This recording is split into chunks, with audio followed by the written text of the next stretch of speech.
If someone you trusted completely disappeared right when you needed them most and left you holding the wreckage, would you take what you were owed, even if it wasn't exactly yours to take? Her name was Petra. We had been partners for 4 years, not just business partners, the kind you shake hands with and split profits with. I mean the kind where you know each other's coffee order and you know exactly which tone of voice means things are going wrong before they say a word. We built a small event planning company together out of nothing, out of a shared spreadsheet and a second-hand folding table in my spare room. By year 3, we had a real office. A small one, but ours. Petra handled the vendor relationships. I handled the finances, the contracts, the back end. That was the deal, and it worked because we each trusted the other completely in our lane. She never questioned an invoice. I never questioned a vendor call. That kind of trust is hard to build. It's also, I've learned, very easy to exploit. In March, a Tuesday, I remember because I had a vendor call that ran long and I was still in my office at 7 in the evening. Petra told me her mother had died. She said it the way you say things when you're still in shock and the words haven't caught up to what they mean yet. Very flat, very quiet. She said she needed a few weeks, maybe a month. I told her to take whatever she needed. I meant it. She left on a Thursday. By the following Monday, I had 2 client contracts in dispute. A venue deposit that had been placed with a vendor Petra had apparently stopped paying 3 months prior, and a business account that was $4,200 shorter than it should have been. Not empty, not drained, just quietly, incrementally lighter, the kind of thing you miss if you're not looking closely enough. I was looking closely now. I spent that whole week just trying to piece together what had happened. I wasn't angry yet. I was still in the part where you're certain there's an explanation, where you keep telling yourself there's something you must be misreading. I called her twice.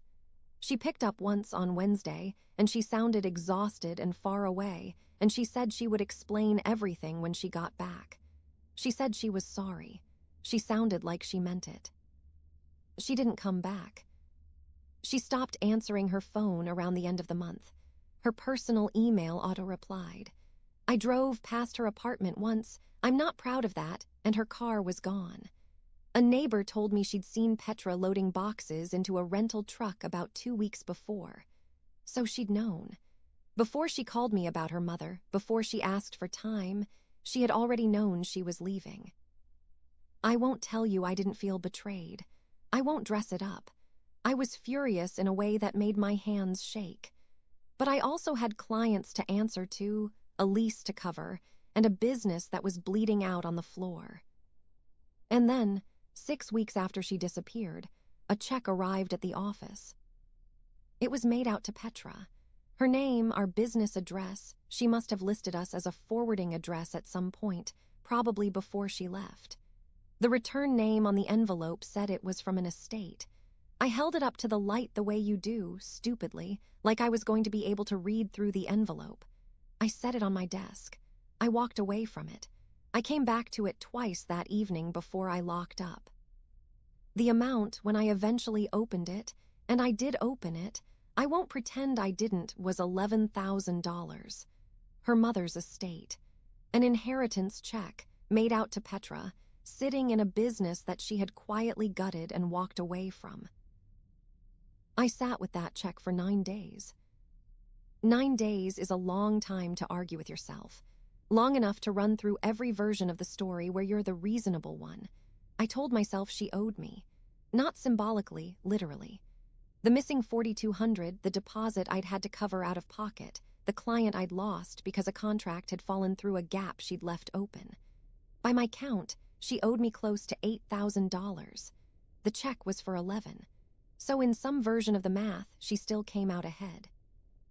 I told myself I would track her down, eventually. That I'd send her the difference once things were settled. I told myself a lot of things in those 9 days. What I didn't tell myself, what I kept pushing to the edge of the thought and then pulling back from, was that this was her mother's money. Not money she'd earned. Not a paycheck from the business we'd built. Her mother had died, and this was what was left, and it had been sent to her, with her name on it, at a forwarding address that happened to be mine. I endorsed the back of that check. I wrote her name, and then I wrote mine underneath it, the way you do for a third-party deposit. I'd handled enough business finances to know the mechanics of it. I deposited it into the business account on a Thursday afternoon, in a branch I didn't usually go to, and I stood at the counter and I did not shake and I did not hesitate, and I have thought about that fact probably more than anything else since. That I didn't hesitate. That the decision, when it came to the actual physical moment, felt almost clinical. The business survived another 8 months before I finally closed it. I paid off the vendors. I returned what I could to clients. I kept what was left, which was less than I thought it would be, and I walked away. I never heard from Petra. I looked, a few times in the first year, the kind of looking you do online, half hoping you won't find anything. I didn't find anything. Here's what I can't stop thinking about, though. Her mother died. And whatever Petra did, whatever she took and however she left, she was grieving. She was in some apartment somewhere or some other city, and that check was supposed to reach her.